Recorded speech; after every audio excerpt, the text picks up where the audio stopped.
ফেব্রুয়ারির প্রথমার্ধে নির্বাচন, কোনো শক্তি ঠেকাতে পারবে না। আওয়ামী লীগের ঝটিকা মিছিল, যে নির্দেশনা দিল সরকার। নারায়ণগঞ্জ, ছিনতাইকারী আখ্যা দিয়ে মানসিক ভারসাম্যহীন যুবককে পিটিয়ে হত্যা। ডক্টর ইউনূসের পদত্যাগ দাবি গণতান্ত্রিক বাম ঐক্যের। এবং সর্বশেষ জানাবো, ফের বেড়েছে পদ্মার পানি, বিপাকে 15 চরের মানুষ। শুনছিলেন সংবাদ শিরোনাম, এবারে বিস্তারিত। ফেব্রুয়ারির প্রথমার্ধে নির্বাচন, কোনো শক্তি ঠেকাতে পারবে না। অন্তর্বর্তী সরকারের ঘোষণা অনুযায়ী আগামী বছরের ফেব্রুয়ারির প্রথমার্ধে ত্রয়োদশ জাতীয় সংসদ নির্বাচন অনুষ্ঠিত হবে। পৃথিবীর কোনো শক্তি ভোট ঠেকাতে পারবে না, সেই প্রস্তুতি নেওয়া হয়েছে। দেশের আইন শৃঙ্খলা পরিস্থিতি নিয়ে প্রধান উপদেষ্টার সভাপতিত্বে এক উচ্চ পর্যায়ের বৈঠকে নির্দেশনা দেওয়া হয়। বৈঠক শেষে সাংবাদিকদের একথা জানান প্রধান উপদেষ্টার প্রেস সচিব শফিকুল আলম।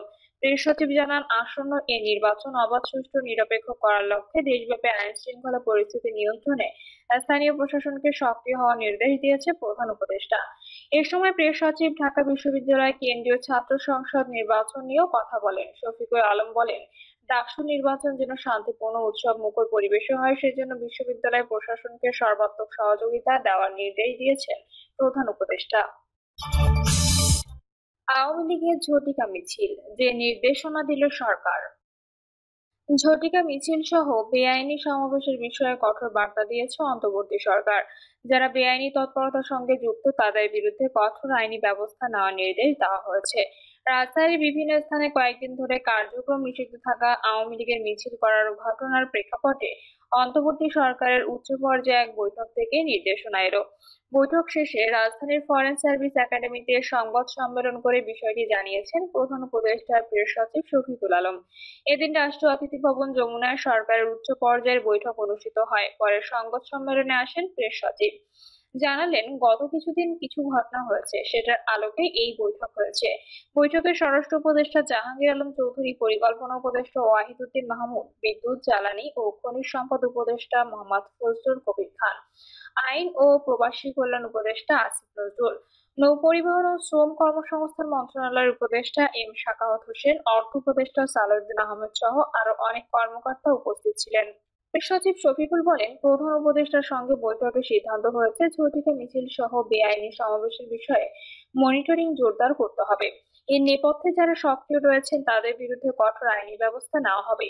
তিনি বলেন, মিটিং এ নির্দেশ দেওয়া হয় যে স্থানীয় প্রশাসন আরো সক্রিয়ভাবে যাতে যেসব ঘটনা ঘটছে সেগুলো মোকাবিলা করে, সে বিষয়ে আজকের বৈঠকে কঠোর নির্দেশনা দেওয়া হয়। ডক্টর ইউনূসের পদত্যাগ দাবি গণতান্ত্রিক বাম ঐক্যের। ডক্টর মোহাম্মদ ইউনূসের নেতৃত্বাধীন সরকার দেশ পরিচালনার সর্বক্ষেত্রে ব্যর্থ হয়েছে দাবি করে সরকারের পদত্যাগ দাবি করেছে গণতান্ত্রিক বাম ঐক্য। সংবাদ সম্মেলনে নেতারা বলেন, 8ই আগস্ট 2024 অন্তর্বর্তী সরকারের শপথ গ্রহণের পর থেকেই সরকারি নীতি জনগণের আকাঙ্ক্ষার পরিপন্থীভাবে পরিচালিত হচ্ছে, যা দেশের স্বাধীনতা, সার্বভৌমত্বের জন্য হুমকি তৈরি করেছে। এ সময় সেন্ট মার্টিন ও পার্বত্য চট্টগ্রাম মানবিক করিডোর এবং মহেশখালী থেকে মাতারবাড়ি পর্যন্ত বিভিন্ন প্রকল্প বিদেশি ইজারাদারদের হাতে তুলে দেওয়ার ঘটনাকে উদাহরণ হিসেবে তুলে ধরা হয়। নেতারা আরো অভিযোগ করেন, যুগপৎ আন্দোলন, রাজপথে গড়ে ওঠা জাতীয় ঐক্য বিনাশ ও নির্বাচনের পরিবেশ নষ্ট করতে আইন শৃঙ্খলা বাহিনী ও গুপ্ত ঘাতকদের ব্যবহার করা হচ্ছে। সর্বশেষ 5ই সেপ্টেম্বর সংঘটিত নজিরবিহীন ঘটনার প্রসঙ্গ টেনে তারা প্রশ্ন তোলেন, সরকার চালায় কে? পরিস্থিতির প্রেক্ষাপটে গণতান্ত্রিক বাম ঐক্য নেতারা সব অসাম্প্রদায়িক, প্রগতিশীল ও গণতান্ত্রিক রাজনৈতিক দলকে রাজপথে একত্র করার আহ্বান জানিয়েছেন। একই সঙ্গে আগামী 13ই সেপ্টেম্বর জাতীয় প্রেস ক্লাবের সামনে অবস্থান কর্মসূচি পালনের ঘোষণা দেওয়া হয়েছে। ফের বেড়েছে পদ্মার পানি, বিপাকে 15 চরের মানুষ। রাজশাহীর বাঘায় পদ্মার চরে আবারও নতুনভাবে প্লাবিত হয়ে বাড়ির উঠানে উঠেছে পানি। পানি বৃদ্ধিতে পদ্মার 15টি চরের মানুষ নতুনভাবে গরু ছাগল নিয়ে পড়েছেন বেকায়দায়। সকালের দিকে আগারপাড়া চরে এমন দৃশ্য চোখে পড়ে। পদ্মা নদীর পানি বৃদ্ধির কারণে আতারপাড়া সরকারি প্রাথমিক বিদ্যালয়ের শিক্ষার্থীরা পানি মারিয়ে স্কুলে আসতে পারছে না। এর মধ্যে চৌমাদিয়া সরকারি প্রাথমিক বিদ্যালয়ে একই অবস্থা। পানি বৃদ্ধির কারণে আতারপাড়া, চৌমাদিয়া, দিয়ার কাদিরপুরের চরের নিচু এলাকায় প্রতিটি বাড়ির উঠানে পানি উঠেছে। এতে পদ্মায় 15টি চরের মানুষ নতুনভাবে গরু ছাগল নিয়ে পড়েছেন বেকায়দায়। চৌমাদিয়া চরের সলিমান হোসেন বলেন, এই চরে 200 পরিবারে প্রতিটি বাড়ির উঠানে নতুনভাবে পানি প্রবেশ করেছে। তারা কোথাও যেতে পারছেন না, গরু ছাগল নিয়েও পড়েছেন মহা সমস্যায়। চকরাজাপুর ইউনিয়নের ২ নম্বর ওয়ার্ডের চৌমাদিয়া চরের সাবেক মেম্বার আব্দুর রহমান বলেন, পদ্মার মধ্যে ১৫টি চরের আয়তন ৪৬ কিলোমিটার, জনসংখ্যা ১৫,৫০০, জমির পরিমাণ ৬,০০০ একর, মানুষের বসবাস প্রায় ৩,৫০০। জীবন বাজি রেখে চরে বসবাস করি, নিজের যতটুকু জমি ছিল সব ভাঙনে চলে গেল। এখন নতুনভাবে পদ্মার পানি বৃদ্ধিতে নিরুপায় হয়ে পড়েছি, কোনো উপায় খুঁজে পাচ্ছি না। এখানে এখন কোথায় যাব চিন্তায় আছি। কালিদাসখালী চরের স্কুল শিক্ষক গোলাম মোস্তফা বলেন, পদ্মা ভাঙনের কারণে চকরাজাপুর মৌজার চিহ্ন হারিয়ে গেছে। কালিদাসখালী চরে ৩ ভাগে ২ ভাগ হারিয়ে গেছে।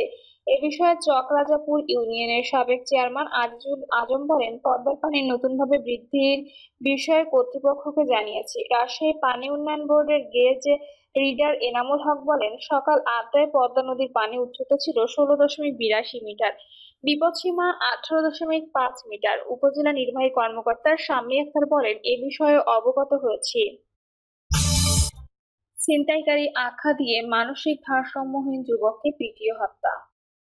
নারায়ণগঞ্জের সিথিরগঞ্জের সাজ্জাদ হোসেন নামে এক মানসিক ভারসাম্যহীন যুবককে ছিনতাইকারী আখ্যা দিয়ে পিটিয়ে হত্যার অভিযোগ উঠেছে। দিনগত গভীর রাতে নারায়ণগঞ্জ সিটি কর্পোরেশনের ৬ নম্বর ওয়ার্ডের আইলপাড়া এলাকায় তাকে হত্যা করা হয়। নিহত সাজ্জাদ হোসেন ওই এলাকায় কামাল হোসেনের ছেলে। স্থানীয় সূত্রে জানা গেছে, সাজ্জাদ হোসেন মানসিক ভারসাম্যহীন। তিনি প্রতিদিন আইলপাড়া এলাকায় হাঁটাচলা করতেন। প্রতিদিনের মতো শনিবার রাতেও আইলাপাড়ার কাঠপট্টি এলাকায় ক্রাউন সিমেন্ট ফ্যাক্টরিতে সামনে গিয়ে কোম্পানিটির একটি গাড়িতে ঢিল ছুড়লে তাকে আটকে বেধড়ক মারধর করেন ফ্যাক্টরির কর্মকর্তারা। পরবর্তীতে অতিরিক্ত মারধরের ফলে সাজ্জাদের মৃত্যু হয়। এদিকে অমানবিকভাবে সাজ্জাদকে হত্যা করায় ক্ষুব্ধ হয়ে ক্রাউন সিমেন্ট ফ্যাক্টরিতে ভাঙচুর চালিয়েছেন স্থানীয় বাসিন্দারা। পরবর্তীতে পুলিশ পরিস্থিতি নিয়ন্ত্রণে আনতে ঘটনাস্থলে পৌঁছালে বিক্ষুব্ধ জনতা পুলিশের উপরও হামলা চালায়। এক পর্যায়ে নারায়ণগঞ্জ অতিরিক্ত পুলিশ সুপার হাসানুজ্জামান উপস্থিত হয়ে পরিস্থিতি নিয়ন্ত্রণে আনেন।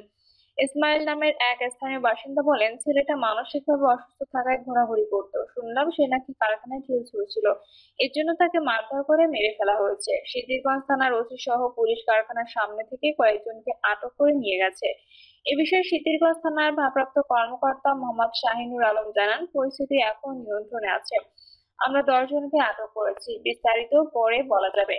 নারায়ণগঞ্জ অতিরিক্ত পুলিশ সুপার হাসানুজ্জামান বলে, পরিস্থিতি নিয়ন্ত্রণে আনা হয়েছে, আটকদের থানায় নিয়ে যাওয়া হয়েছে, তদন্ত করে বিস্তারিত জানানো হবে।